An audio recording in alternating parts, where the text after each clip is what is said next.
que el que cal és polítiques de major cohesió social, de més inversió en recerca i desenvolupament i en sectors d'alt valor afegit i canviar d'un paradigmes en el que el Partit Socialista i el Partit Popular semblen competir per veure qui baixa més impostos per qui més té. Vull destacar més aquí una coincidència, una estreta coincidència. La perspectiva dels propers 4 anys no pot ser la de continuar reduint els impostos als que més tenien.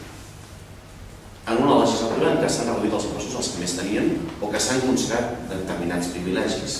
Les rendes més altes paguen menys avui del que pagaven a principi de la legislatura, perpetuant la reforma fiscal del Partit Popular, i les rendes de capital, com vostès saben, tributen el 18%, mentre que les rendes de treball tributen en funció del que es guanya.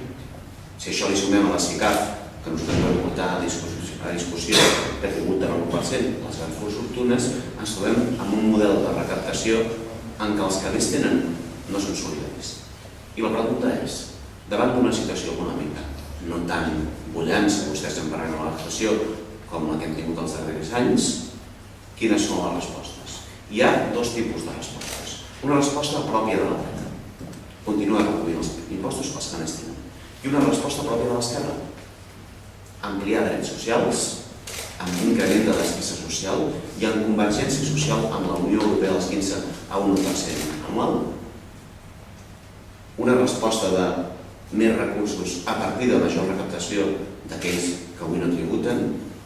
La recaptació es fonamenta bàsicament en les rendes de treball. El més del 80% de la recaptació de l'erari públic ve de les rendes de treball, segon element. Tercer element, polítiques de qualitat en els llocs de treball, i aquí nosaltres marquem uns objectius d'entorn als 1.000 euros, la recognició també del 70% del salari mig de les recomanacions a nivell europeu, propostes molt semblants, en definitiva, per garantir que el salari mínim precisament arriba a aquests nivells raonables. I quart element, política de drets i no de xecs.